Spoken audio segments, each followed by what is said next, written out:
Y esta mañana vamos a hablar de un espíritu que nos ataca en lo más íntimo, que ataca nuestra propia naturaleza humana, que ataca nuestro carácter. ¿Y cómo se llama ese espíritu? Espíritu de soberbia. Y le puedo decir, hermanos, no es un demonito de segunda, tercera, cuarta categoría. Este es un cabezón. Es un demonio que a veces es muy difícil de detectar y muy difícil de expulsar. Vamos a descubrir quién es, cómo se llama. Y usted debe preguntarse, Señor, ¿será este el espíritu que opera en mí? Usted debe conocerse. ¿Cómo reacciona usted cuando se le cruzan, cuando se le oponen, cuando la gente rehúsan hacer lo que usted quiere que se haga? ¿Se exalta?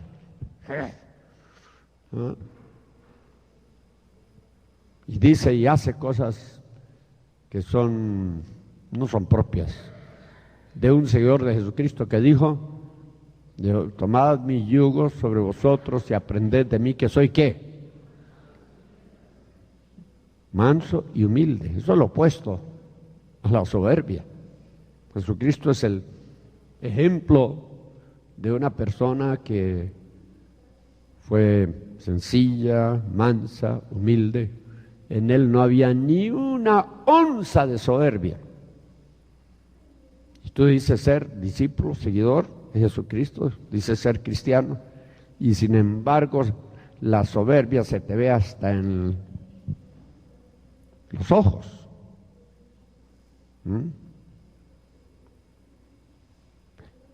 ¿Quieren ustedes descubrir quién es el espíritu que opera en los soberbios? Este es el que usted pudiera tener. Vamos a Job. Job 41. El último versículo, los últimos dos versículos.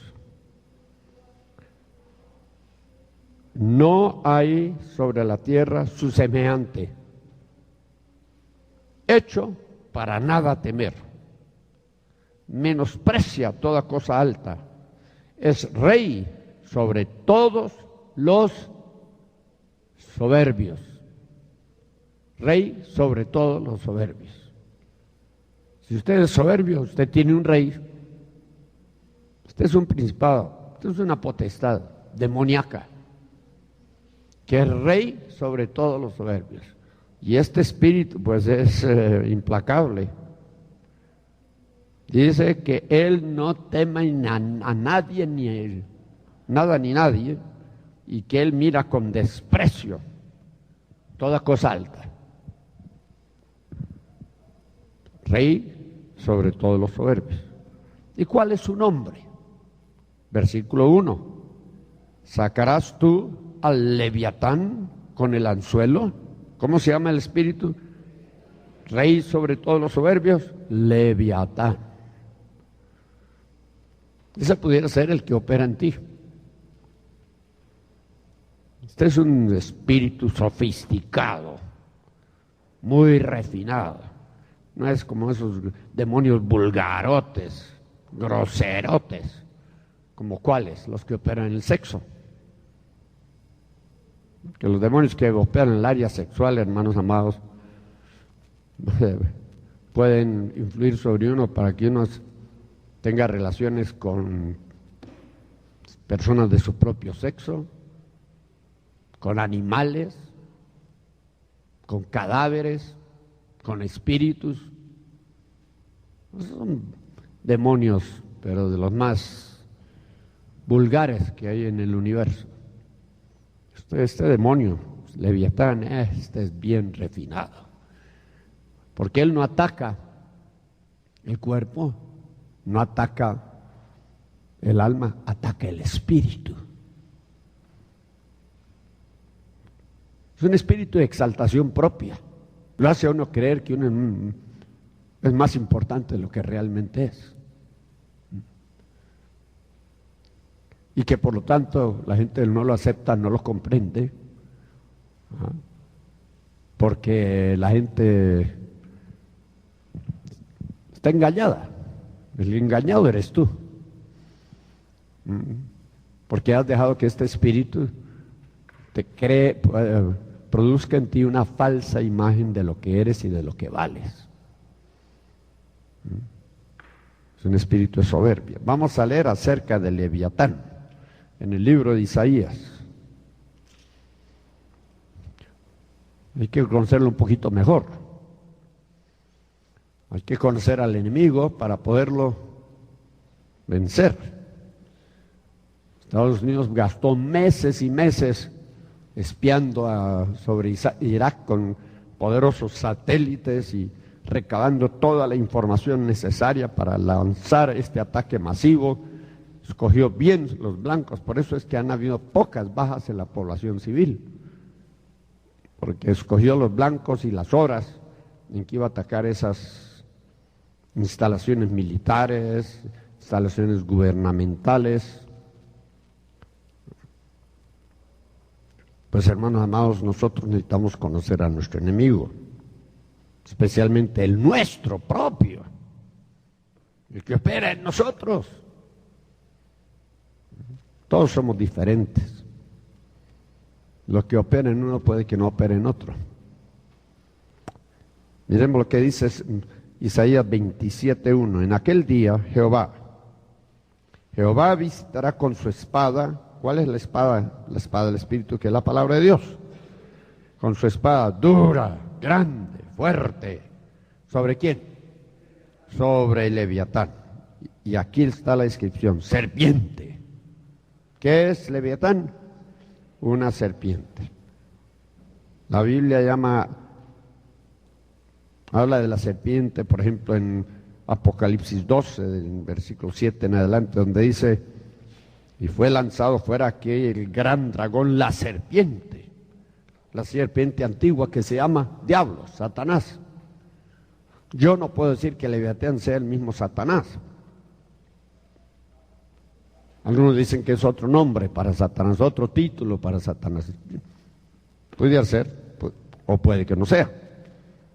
Puede que en la jerarquía satánica haya varios espíritus con diferentes nombres, como Beelzebú, como Leviatán. Satanás tiene sus lugartenientes y a ellos les asigna nombres y les asigna tareas que cumplir. Ahora dice, Leviatán, serpiente, ¿qué? Enroscada, dice la versión tuya. Tortuosa, rolliza, dice aquí en la versión que yo tengo.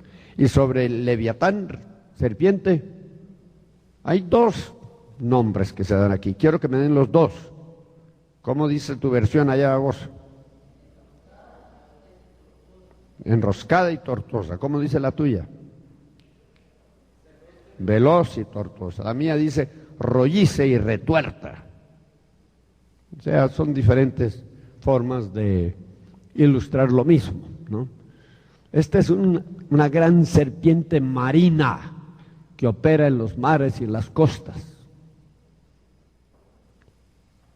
Muchos creen que este demonio habita en el Triángulo de Bermudas, donde han desaparecido muchos barcos y muchos aviones sin dejar rastro.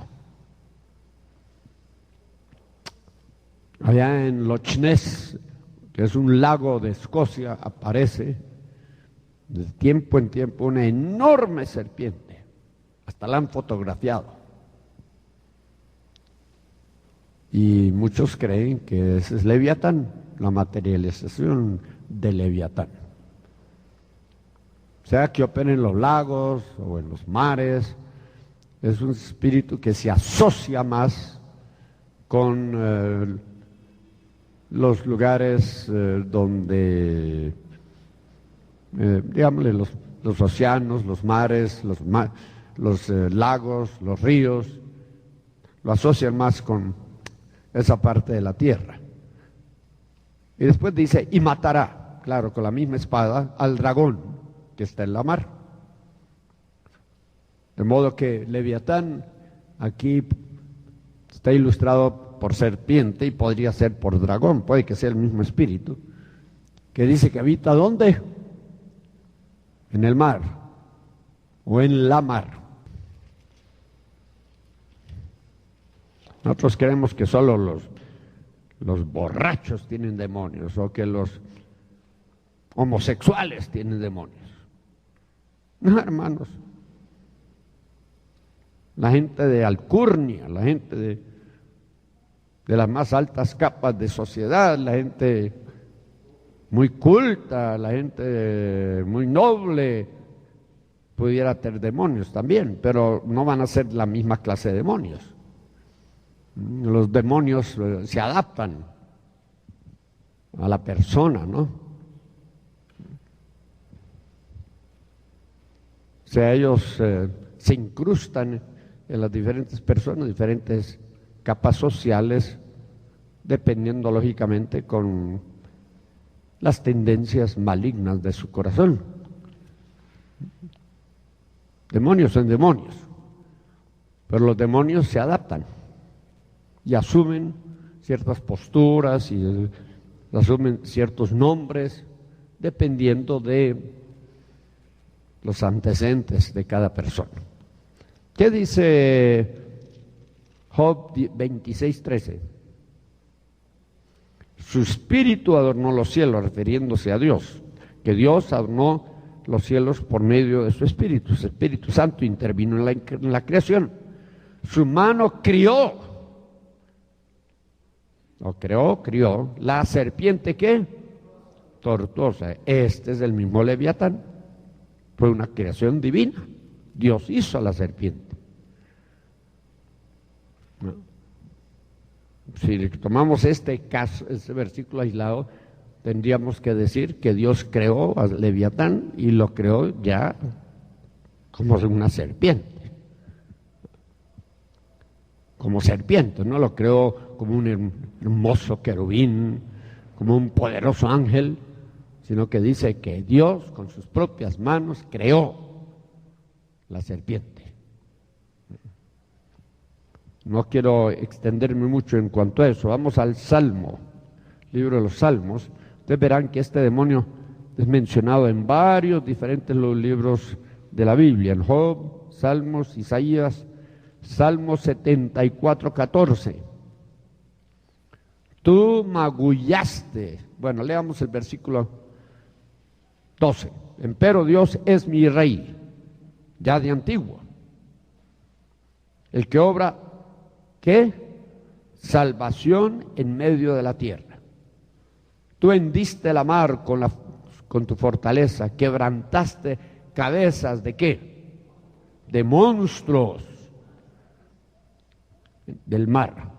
Tú magullaste, así dice en la versión que usted tiene, magullaste las cabezas del Leviatán.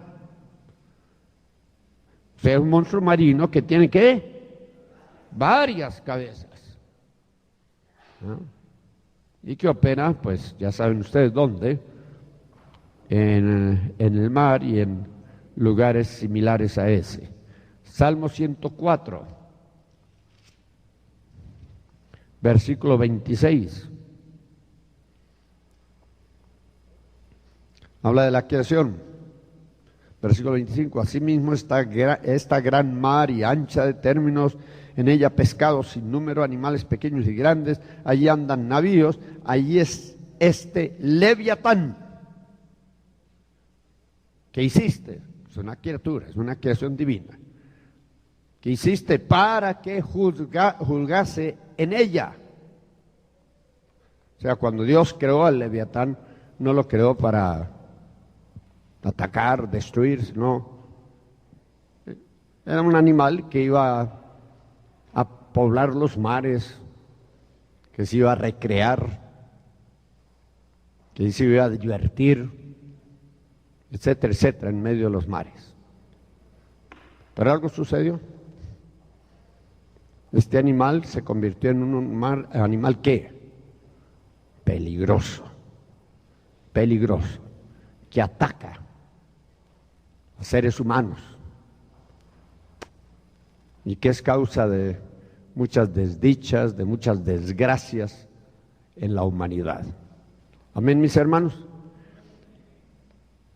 Entonces, ¿cómo se llama el espíritu que ataca a la gente soberbia, la gente orgullosa, la gente altiva, la gente arrogante? ¿Cómo se llama? Leviatán. Para información de los que por alguna razón u otra vinieron un poquito tarde, estamos hablando acerca del espíritu de soberbia, es decir, que es un espíritu muy poderoso, extremadamente sutil, sofisticado. No es un demonito de aquellos groserotes que atacan a las personas más vulgares. No es un demonio que opera en las personas que es adictas a la droga o adictas al licor, o personas que tienen ciertos problemas de orden sexual. No, ataca a la gente, a los intelectuales, la gente más culta, más rica, más noble, a la gente que se estima, que se precia de ser lo mejor, lo más granado de la sociedad, la crema innata de la sociedad. Espíritu de soberbia. Pero yo dije, este demonio no perdona, él ataca a los de arriba, pero también ataca a los de abajo, porque yo he encontrado gente pobre, que no tiene casi ninguna educación de ninguna clase, que es extremadamente soberbia, que no se deja enseñar, que no se deja corregir, ¿no? Que es respondona. ¿Usted respondó? ¿Ah? Usted se enoja, se violenta cuando alguien se le cruza y no le da a usted la atención que usted cree merecer, que no le da el gusto que usted cree merecer. ¿Cómo reacciona usted? Se le sube el mosh, ¿no? Pues ese no es mosh, ese es el espíritu de soberbia que se le está manifestando. El espíritu de soberbia. Es terrible, este demonio es una potestad satánica. Aquí está, le hemos dado varios versículos que describen a este demonio. Es una serpiente extremadamente poderosa que habita en los mares, fue creada por Dios, fue asignada a los mares, a las costas. Algo sucedió, se corrompió. Yo ya les dije a ustedes, para beneficio de los hermanos que vinieron, para que no se queden en la luna, ¿de qué estarán hablando? ¿Eh? Que muchos dicen que este demonio tiene como sede el Triángulo de las Bermudas. Ustedes saben que es un lugar muy misterioso, ahí han desaparecido muchos barcos, muchos aviones, es un lugar místico. Los ocultistas hablan mucho del Triángulo de las Bermudas. Allí opera este espíritu llamado Leviatán. Bueno, ese es un espíritu totalmente contrario al espíritu de Cristo. Cristo dijo, aprended de mí que soy manso, soy humilde. Totalmente contrario, ese es el espíritu que operó en el diablo, cuando él se levantó en rebelión en contra de Dios y tuvo que ser depuesto, tuvo que ser expulsado del cielo por el peligro de que él contaminara a otras criaturas angelicales. La revuelta en el cielo tal vez se hubiera vuelto general si Dios no hubiera actuado implacablemente en contra de este espíritu. Bueno, vamos a Romanos 1, 29 y 30. Yo quiero que ustedes noten, hermanos amados, que en Romanos 21, y no podemos hacer un análisis de todo el capítulo, pero aquí habla de ciertas personas que por adorar la criatura en vez del Creador cayeron en las más detestables costumbres, aún de orden sexual. Porque dice aquí en el versículo 22, diciéndose ser sabios, ahí está la soberbia, disimulada, diciéndose ser sabios se hicieron fatuos y trocaron la gloria del Dios incorruptible en semejanza de imagen de hombre corruptible y de aves y de animales de 4 pies y de serpientes, por lo cual también Dios los entregó y los entregó a inmundicia en las concupiscencias de sus corazones, de modo que se contaminaron sus cuerpos entre sí. Y aquí habla, hermanos amados, del lesbianismo, y habla del homosexualismo, y habla de los vicios sexuales, de los más espantosos en que puede caer un ser humano. Versículo 28, y como a ellos no les pareció tener a Dios en su noticia, o sea, el soberbio no cree necesitar de Dios. Yo me valgo, yo me basto por mí mismo, yo no necesito de nada, de nadie, yo tengo todos los medios humanos y a veces económicos para asegurar que yo voy a triunfar en esta vida. Dios los entregó. 3 veces en este pasaje habla de que Dios entregó al hombre al diablo. Versículo 24, Dios los entregó. Versículo 26, Dios los entregó. Versículo 28, Dios los entregó. ¿A quién? A Satán. Esto es un caso extremo. Pero si uno persiste en el camino de su pecado y no se humilla y no se arrepiente, a pesar de las repetidas advertencias de Dios, va a llegar el momento que Dios dice, basta ya. Este es incorregible, pues ahora que sufra las consecuencias de su pecado. Y lo entrega legalmente al diablo. Aquí te lo entrego para que tú hagas con él lo que quieras.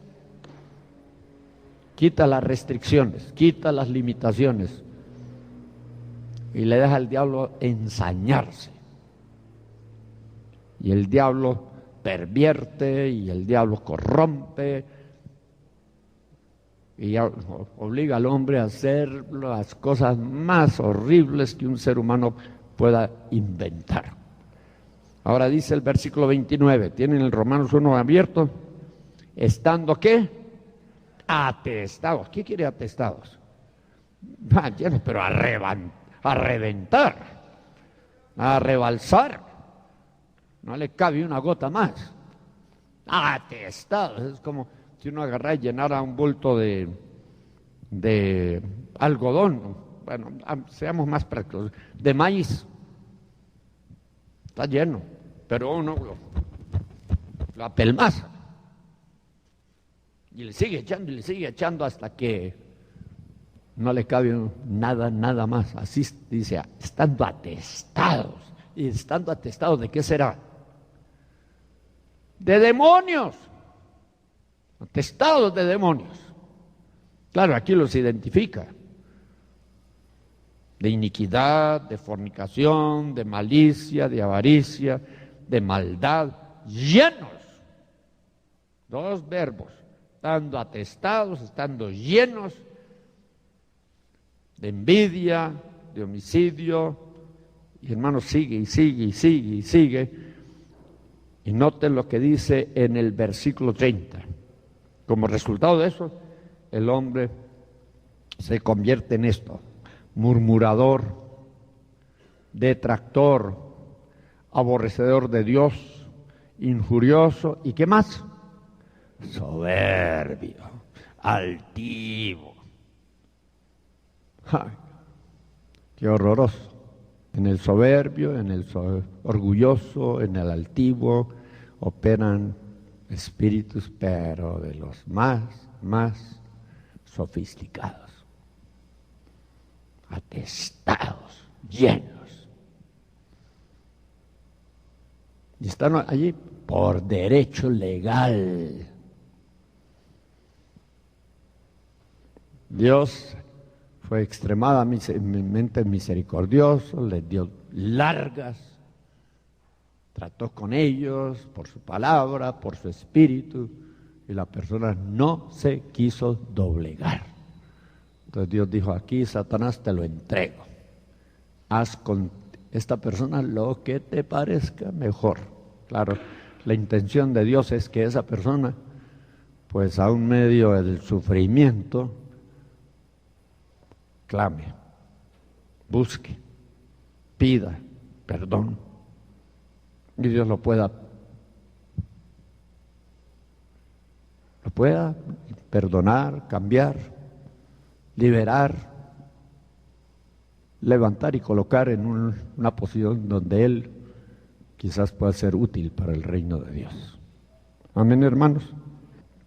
Vamos a Nehemías, capítulo 9, versículo 29. La razón por la cual yo predico un mensaje así, hermanos, es para que cada persona delante de Dios examine su vida y se pregunte, ¿tendré yo este espíritu? Es que a veces, hermanos, ni sabemos lo que somos, ni sabemos lo que tenemos adentro. Muchos de nosotros estamos putrefactos y no lo sabemos. Una alta contaminación de espíritus malignos, pero como no son de los vulgarotes, groserotes, creemos que es algo de nuestra propia naturaleza, ¿no? Bueno, Nehemías 9:29, y protestéles que se volvieran a tu ley, mas ellos hicieron ¿qué? Soberbiamente, y no oyeron tus mandamientos. ¿Qué hace el soberbio? No oye, no quiere oír, no se deja enseñar, no se deja corregir. Él llega a la iglesia, pero los mensajes no le hacen ni roncha. Le entra y le sale. Por un oído le entra y por el otro oído le sale. ¿Y sabe por qué? Porque tiene un túnel de oído a oído, tiene la cabeza hueca. No retiene nada. ¿Por qué? Porque lo que él oye va en contra de lo que la persona concibe de sí misma. Dice que no oyen, los soberbios, los orgullosos, no quieren oír.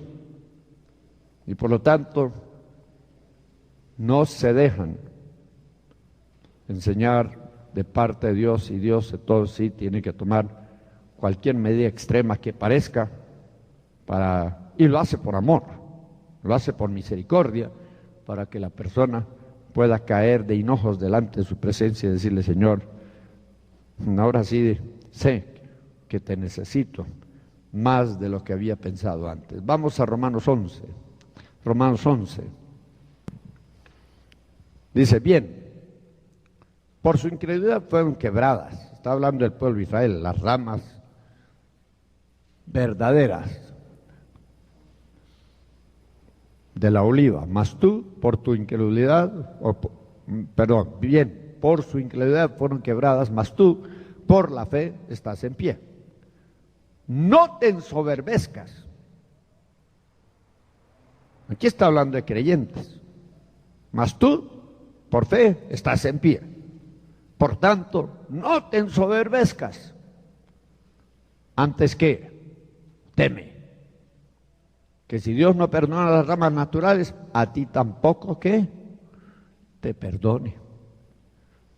Si uno siendo creyente se ensoberbece por cualquier razón, está en peligro que también lo corten. Para evitar que eso suceda, tenemos que andar en el temor de Dios. Cuando dice aquí, no te ensoberbezcas, antes teme, no está hablando de temor como miedo, como susto. Está hablando del temor de Dios, que es un temor santo, que es un temor reverencial. El que teme, que tiene el temor de Dios, teme y tiembla en la presencia de Dios. Teme provocar a Dios a ira, teme desagradar a Dios, ofender a Dios. Teme despertar la ira de Dios. Anda a pies puntillas. Anda cuidadosamente delante de Dios. ¿Por qué? Porque sabe que Dios, que es un Dios de gran misericordia y compasión, también, habiendo agotado todos sus recursos en nosotros, puede tomar medidas muy drásticas como esta, de cortar. ¿Y a quién en este caso cortaría? Allí mencionan los pecados: incredulidad y ¿qué? Y soberbia. Cuidémonos de esos dos pecados porque son gravísimos a los ojos de Dios. La Biblia dice que el temor de Jehová es aborrecer lo malo. La Biblia dice que el temor de Jehová es apartarse del mal. El temor al cual se refiere Pablo aquí es el temor que Dios implanta en nuestro corazón para detenernos, para frenarnos. Usted sabe que un vehículo que no tiene frenos va a provocar un desastre, no solo para los ocupantes del vehículo, sino para vidas y bienes ajenos. Si un carro va a 120 kilómetros por hora y se le atraviesa otro vehículo y cuando va a poner el freno, el pie se va hasta el fondo, a pesar de la destreza del conductor, puede ser que el carro vuelque, se vaya a un precipicio con muertes y con destrucción de vidas y destrucción de bienes. Dios pone un freno. ¿Cuál es el freno que Dios pone en nosotros? El temor de Jehová. ¿Por qué es que usted no hace las cosas que a veces siente ganas de hacer? Bueno, temor a las consecuencias, ese es un temor humano, pero a veces es temor a Dios, ese es un temor divino. Nosotros necesitamos ese temor, hermanos, porque míreme bien en los ojos, usted es capaz de hacer lo peor que un ser humano puede hacer. Usted no ha matado, si no ha estafado, si no ha adulterado, o es por temor a Dios, ojalá sea, o es por temor a ¿qué? A las consecuencias. Si estafo, me voy al bote. Bueno, en Guatemala no. Guatemala, con tener influencia y con tener dinero, tanto sinvergüenza el gobierno que ha robado millones y ni uno. Este último del Banco del Nororiente, Banoro. Yo conocía a ese Estragada cuando era muchacho, iba a Longarone, era un patojo de unos 12 años de edad en aquel tiempo. Y mire el gran pícaro que resultó ser. Y ahora el periódico hoy habla de un montón de otras personas que están envueltas en la misma estafa. ¿Caerán presos? ¿Qué va a hacer, hermano? Esto va a sonar por un tiempo y después va a desaparecer de las páginas del periódico y queda en el olvido como tantos asuntos que han ocurrido en Guatemala.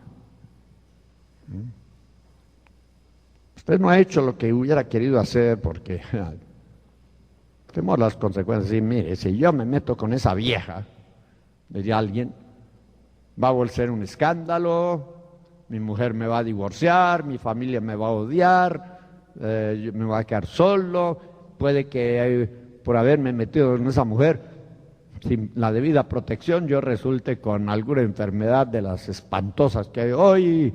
Entonces usted dice, mejor no me arriesgo. La oportunidad parece excelente porque la vieja en mención quizás sea una linda patoja de unos 23 años de edad, una ex reina de belleza, tiene todas las cualidades que un hombre pudiera desear, y usted que ya está cuarentón y que ya empieza a ver sus arrugas y sus canas, dice, ay, ahora voy a revivir, voy a recobrar ese fuego de la juventud. Aténgase muchachito, ya va a ver las consecuencias. Entonces ese temor lo frena.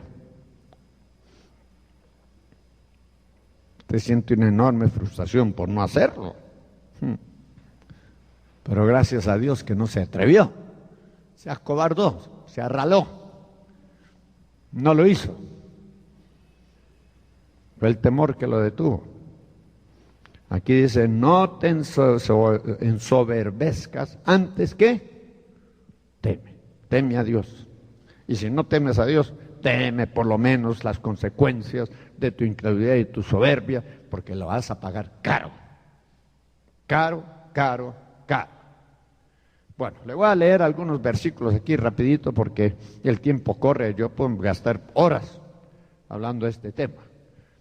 Proverbios 8:13, para los que están tomando nota, dice: la soberbia y la arrogancia, que son casi sinónimos, aborrezco. ¿Qué dice Dios acerca de la soberbia? Que la soberbia, la arrogancia, son pecados que Él aborrece. ¿Están de acuerdo con eso? Proverbios 21:4, altivez y orgullo son pecados. No es un pequeño defecto, no es una pequeña debilidad. Estos pecados de los cuales estamos hablando son pecados enormes, de los más graves que un ser humano pueda cometer.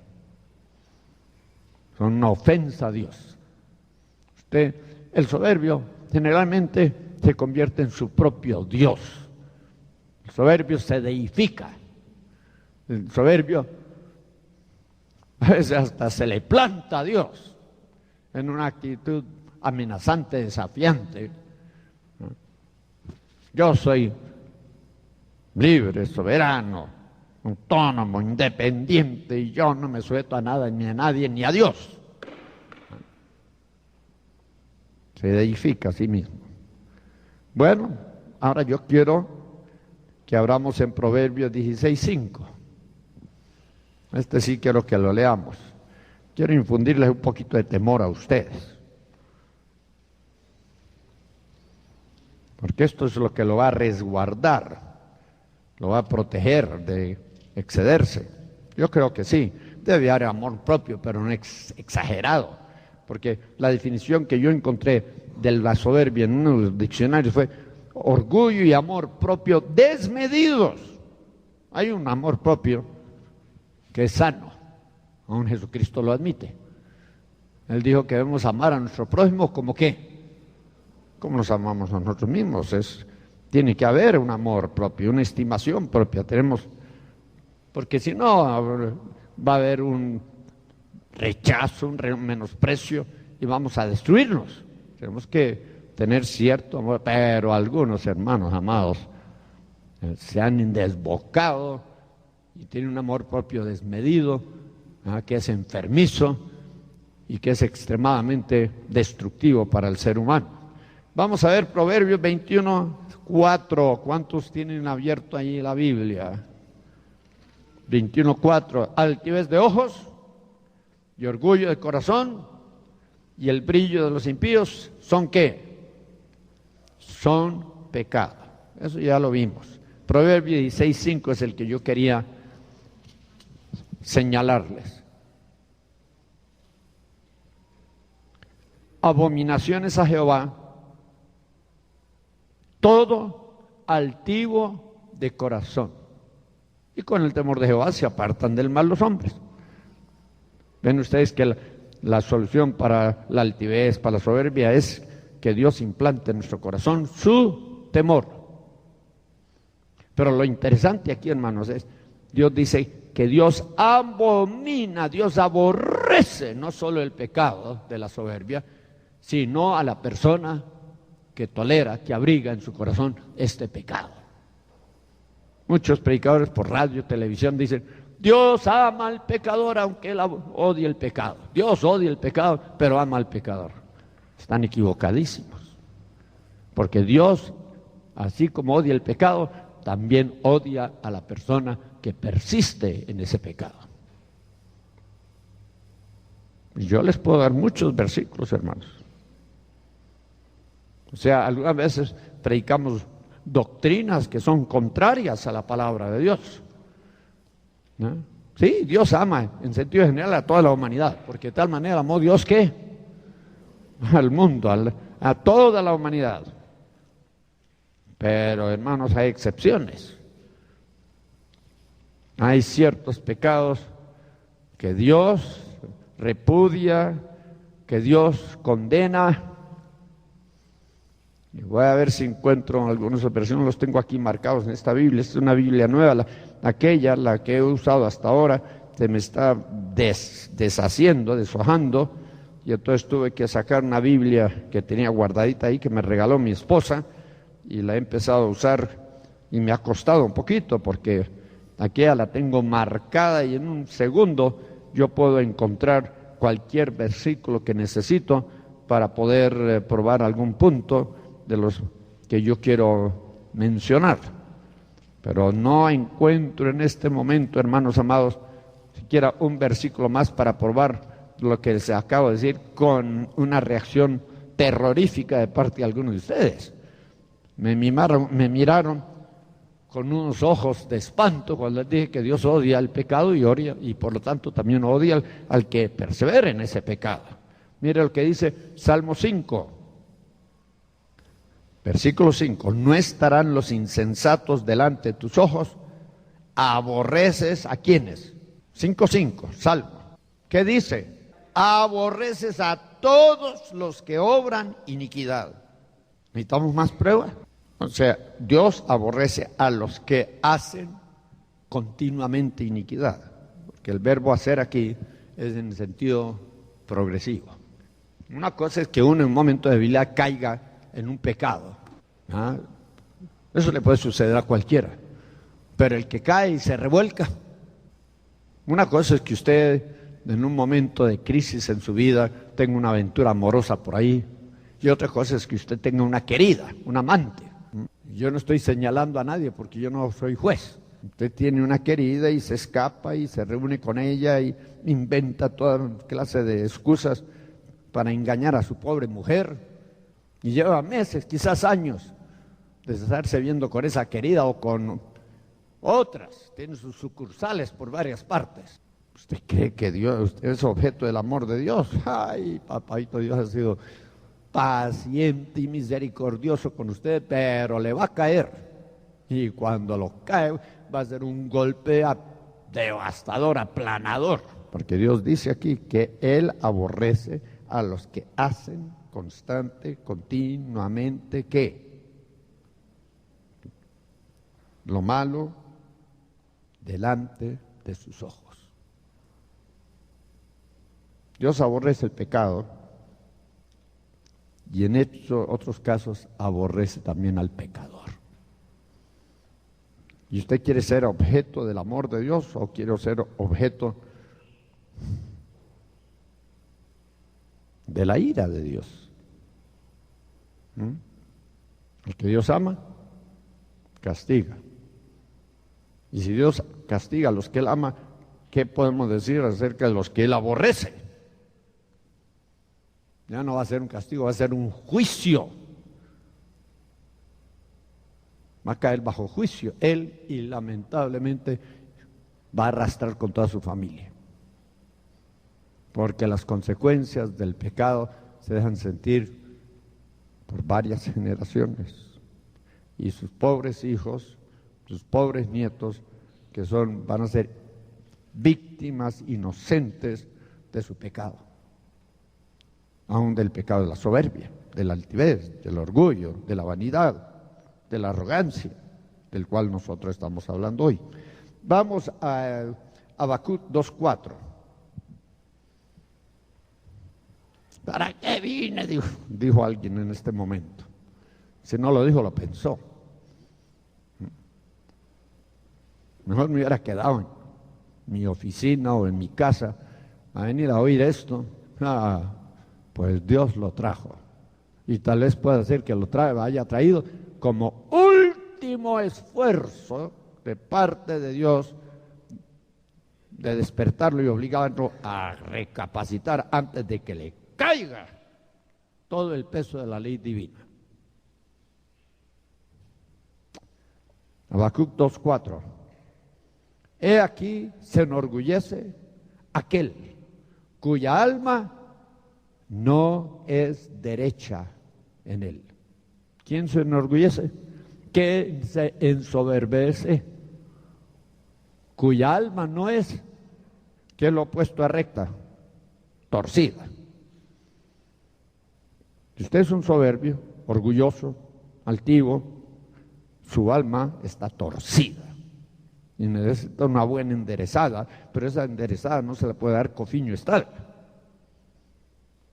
Usted puede ir al mejor taller y no le van a poder enderezar. Le pueden enderezar su cuerpo en un hospital, pero en su alma solo se la pueden enderezar ¿quién?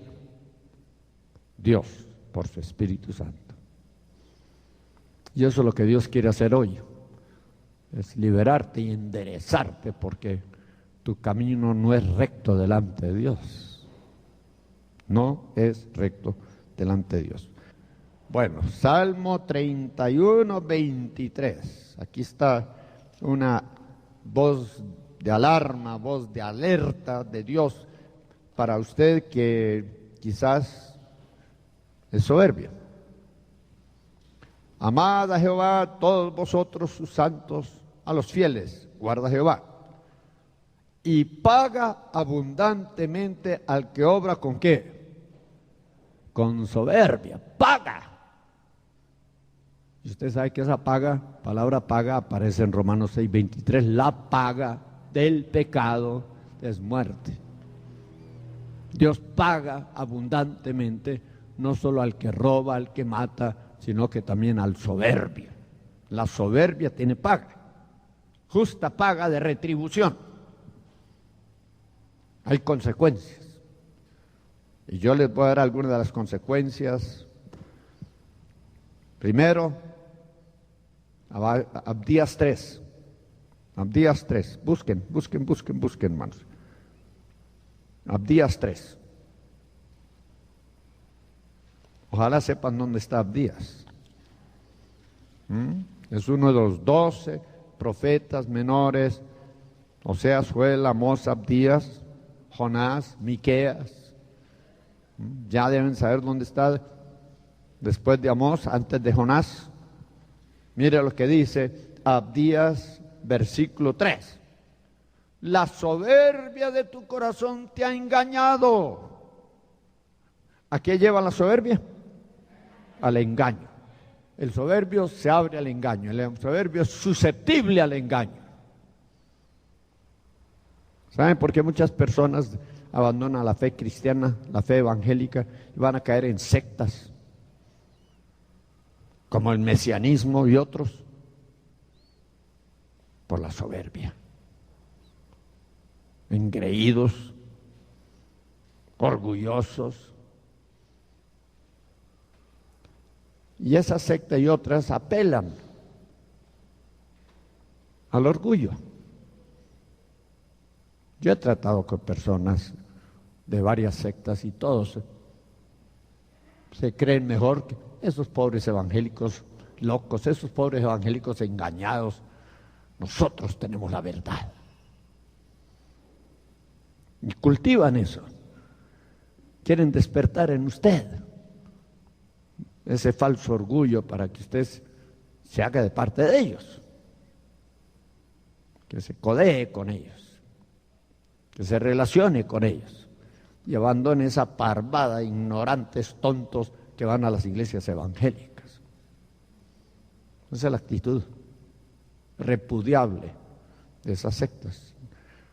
Cuando usted cae en la soberbia y no se deja enseñar y no se deja corregir, no se deja disciplinar, más bien usted se levanta en rebelión contra las autoridades espirituales que Dios ha puesto sobre su cabeza, usted va a caer en el engaño.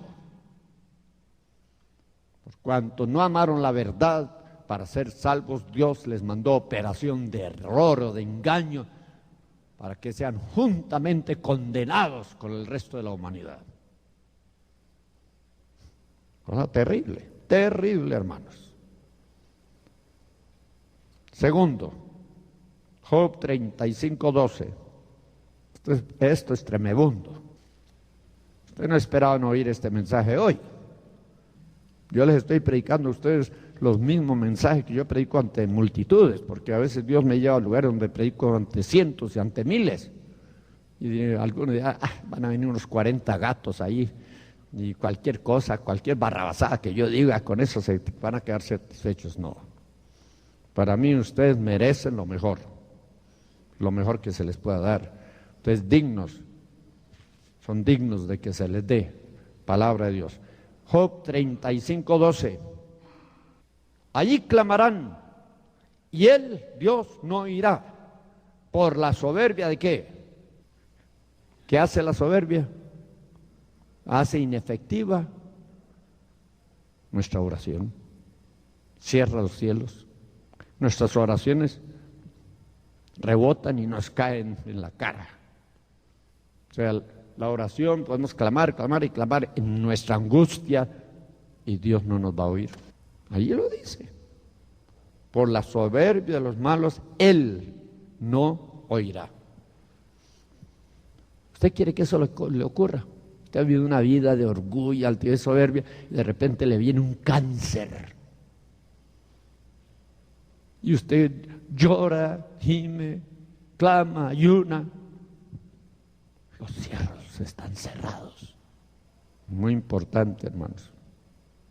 Mire, les voy a dar un versículo que corrobora eso. Juan 9:31. Y sabemos que Dios no oye a los pecadores. Y eso incluye a los soberbios, orgullosos, vanidosos, arrogantes, altivos. Mas si alguno es temeroso de Dios, ¿se acuerdan que hablamos de que lo único que nos puede librar de la soberbia es el temor a Dios? Eso es lo que nos detiene, nos frena cuando sentimos que nuestro espíritu se exalta. Dice, y sabemos que Dios no oye a los pecadores, mas si alguno es temeroso de Dios y hace su voluntad. ¿Y cuál es la voluntad de Dios? Humíllate bajo la poderosa mano de Dios, para que Él te levante, Él te exalte a su debido tiempo. Esa es la voluntad de Dios.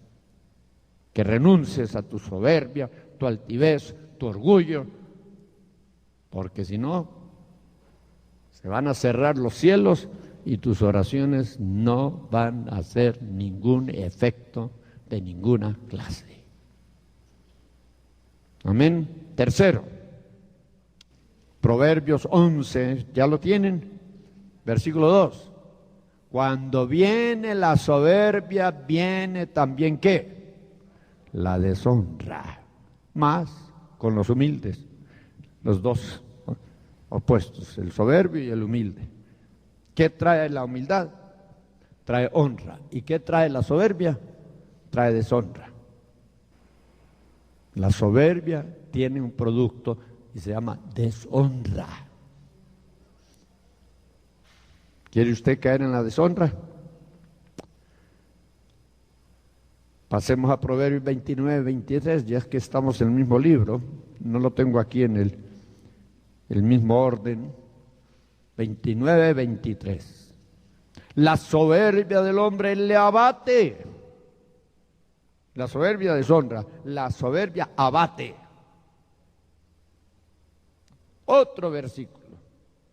Proverbios 16:18. Proverbios 16:18. Antes del quebrantamiento es la soberbia. Tres consecuencias ahí juntas. ¿Qué hace la soberbia? Abate, quebranta y deshonra. ¿Qué les parece? Amén, hermanos. Otra consecuencia. Ya vamos por la quinta, ¿no? No, cuarta. Proverbios 13:10. Proverbios es un libro muy práctico que yo creo que ustedes deberían leer continuamente. Yo voy a un desayuno pastoral todas las semanas si estoy aquí y leemos juntos como pastores el libro de Proverbios. Y se lee, y se relee, y se relee. Porque es un libro que deberíamos conocer, porque hermanos, tiene unos consejos prácticos que nos pueden librar de las mayores desgracias. Proverbios 13:10. Ciertamente la soberbia parirá ¿qué? Ahí está la consecuencia. Contienda en la familia, contienda en la iglesia, contienda en el lugar de empleo. ¿Sí? ¿Qué es contienda? Pleito. Y cuando uno de los cónyuges o los dos son soberbios, ¿qué sucede? Se agarran a una pencazos. Sí. Qué horrible es un hogar donde hay tanta contienda a causa de la soberbia. El hombre a veces es el soberbio, la mujer a veces es la soberbia, pero lo peor es que los dos sean soberbios, porque van a agarrar a puros pencazos, hermanos. Violencia verbal, violencia física, etcétera, etcétera. Ese hogar se va a destruir. Bueno, ¿han leído ustedes Santiago 4.1? Vamos ahí. Santiago 4.1. Estamos hablando de que la soberbia, ¿qué produce? Contienda. Y no solo a nivel personal y a nivel familiar. Mira lo que dice Santiago 4.1. ¿De dónde vienen las guerras y los pleitos entre vosotros? Hablando de la humanidad, hablando de la iglesia. No son de vuestras concupiscencias las cuales combaten en vuestros miembros. Codiciáis y no tenéis, matáis y ardéis de envidia y no podéis alcanzar. Combatís y guerreáis y no tenéis lo que deseáis porque no pedís. Pedís y no recibís y ya sabemos por qué no se recibe. El soberbio. ¿Qué dijimos acerca de la oración? Que la soberbia hace inefectiva la oración. Pedimos y no recibimos porque hay soberbia en nuestros corazones. Amén, mis hermanos. O sea, una de las razones por las cuales hay pleitos a nivel personal, familiar, social, nacional, mundial, es la soberbia. ¿Qué habrá en el corazón de Saddam Hussein? ¿Ah? Soberbia. ¿Y qué habrá en el corazón de Bush? No sé. Bush profesa fe en Cristo, es un cristiano. Hace poco en la revista Time salió un artículo de 4 o 6 páginas acerca de Dios y Bush, la fe del presidente. No sé. Pero si no hubiera soberbia, habría paz. ¿O no lo quieren ustedes? La soberbia pare contienda. Pare contienda. Bueno, vamos al otro punto. ¿Cuánto llevamos? 4. Bueno, Salmo 59, 12, y tenemos que terminar. Qué importante es que sepamos estas cosas, hermanos. Salmo 59, 12. ¿Qué dice? Por el pecado de su boca, por la palabra de sus labios, y serán presos por su soberbia. ¿Qué hace la soberbia? Nos despoja de nuestra libertad. ¿Nos qué? Nos apresa. Apresar es meter presos. Nos cautiva. Nos aprisiona. La pérdida de nuestra libertad personal. Muchos de ustedes, mejor corrijo, varios de ustedes, para que no ofender a los demás, están presos, están en una cárcel espiritual. ¿A causa de qué? No de robar o matar.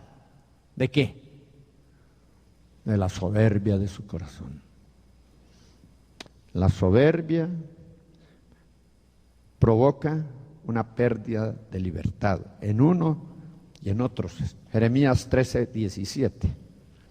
Mas si no oyeres esto, en secreto llorará mi alma, dice el profeta, a causa de vuestra soberbia. Y llorando amargamente se desharán mis ojos en lágrimas, porque el rebaño de Jehová, que es la iglesia, fue ¿qué? Cautivo. La soberbia de los líderes de la iglesia hace que la iglesia entera sea llevada cautiva. O sea, el daño no es solo para la persona, sino que afecta a los que dependen de él, sus hijos en el hogar, sus miembros en la iglesia. El rebaño de Jehová fue llevado cautivo a causa de la soberbia de sus líderes. Y Jeremías, como era sensible al Espíritu Santo, gimió, lloró derramó lágrimas por el pueblo de Dios, porque el pueblo de Dios estaba cautivo ¿a causa de qué? De la soberbia y de otros miembros de la comunidad de aquel tiempo. Bueno, pasemos uno más. Deuteronomio 17:12, lo voy a leer aquí, dice: el hombre que procediere con soberbia morirá. ¿Qué provoca la soberbia? Muerte. Proverbios 15:25 dice: Jehová asolará la casa de los soberbios. ¿Asolará qué? ¿Y qué es casa en la Biblia? ¿Sabe lo que Pablo dice en 2 de Corintios capítulo 5:1? En la versión que yo manejo dice: la casa terrestre de nuestra habitación. ¿Cuál es la casa? 2 de Corintios 5:1. Cuerpo es nuestra casa. Aquí es donde habitamos nosotros. Nosotros somos espíritus que hemos sido dados un cuerpo para que habitemos en ese cuerpo aquí en la tierra. El cuerpo es un cascarón. ¿Y cómo cuidamos del cascarón? Cómo lo alimentamos y cómo lo adornamos. Y mire, hermanos, en todo nuestra atención se la prestamos a este cascarón y algún día vamos a dejar tirado el cascarón. Esta es la casa terrestre, nuestra habitación. También la palabra casa significa familia. Cree en el Señor Jesucristo y serás salvo tú y tu casa. Eso es Hechos 16:31. Casa, familia. ¿Qué hace? ¿Qué sucede con el soberbio? Asolará su casa, las enfermedades físicas. Asolará su casa, la familia. Los integrantes de la familia van a sufrir los efectos de la soberbia. Muchos hijos, mire, odian a sus padres. Las familias se desintegran, se van al mundo, al vicio. Una rebelión excesiva. La destrucción. La destrucción, porque la palabra asolar significa destruir. Bueno, vamos a mencionar unos 2, 3 ejemplos y con esto termino. Primero, Nabucodonosor. ¿Cuál fue el pecado de Nabucodonosor que lo volvió loco? Y loco de remate, porque le cayó un juicio divino a Nabucodonosor y por 7 años estuvo loco. Una locura tan terrible que lo echaron, lo sacaron de su palacio real y se fue a pastar como una bestia. Este sí era un gadareno, peor que el gadareno. Mira lo que dice aquí en Daniel capítulo 4,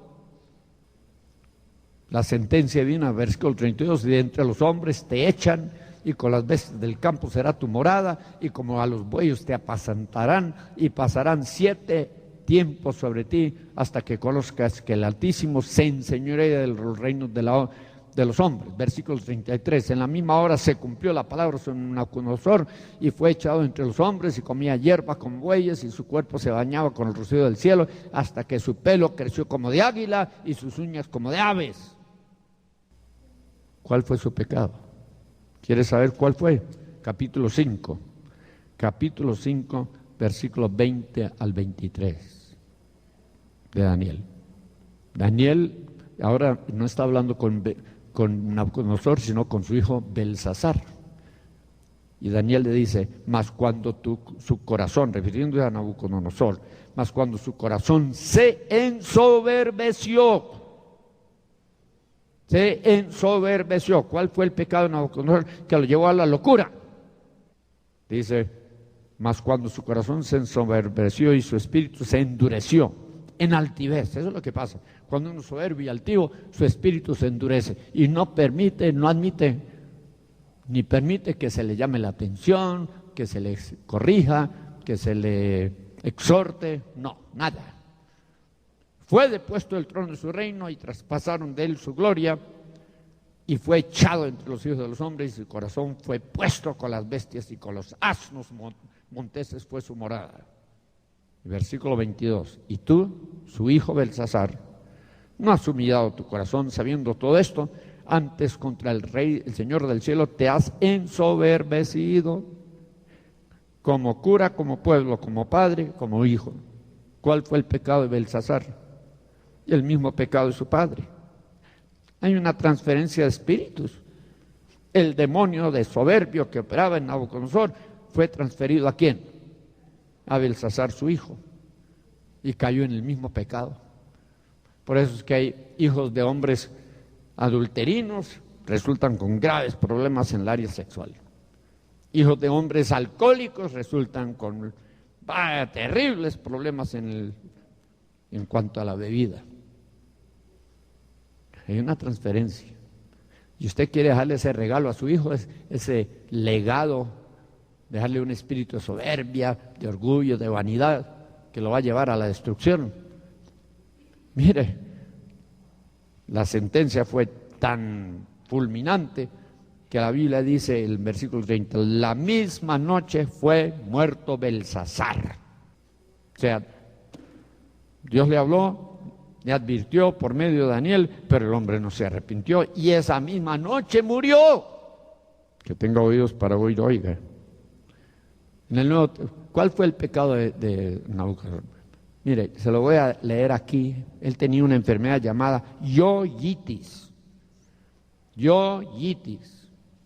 Porque aquí en el capítulo 4 de Daniel,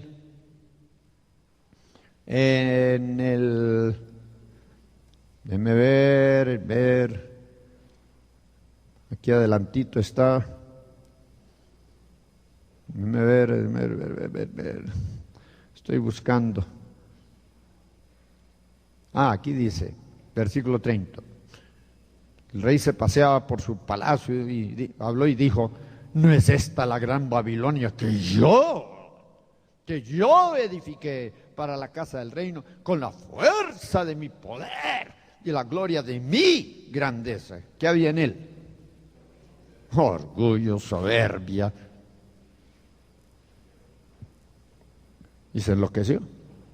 Y su hijo, viendo las consecuencias del pecado de su padre, cayó en lo mismo y murió. Los dos murieron. Los dos murieron. En el Nuevo Testamento tenemos el caso de Pedro, el apóstol. ¿Se acuerdan? Mateo 26, 33 a 35. Jesús le dijo, miren, todos ustedes me van a abandonar, se van a ir. ¡Ay, Señor! ¡Ja! Si este grupo de inútiles lo hacen, yo jamás. ¡Ay, yo estoy dispuesto a dar el pellejo por ti! Estoy dispuesto a sufrir y a morir, estoy dispuesto a ir a la cruz, estoy dispuesto a ir a la cárcel. Yo no voy a ser como ellos, Señor. No habían pasado varias horas que él no había negado a Jesús. ¿Cuántas veces? 3 veces. Él no se conocía, no conocía las profundidades de su corazón y fue un fracaso rotundo Pedro. Soberbia. Otro, ¿se han leído ustedes la historia del fariseo y el publicano?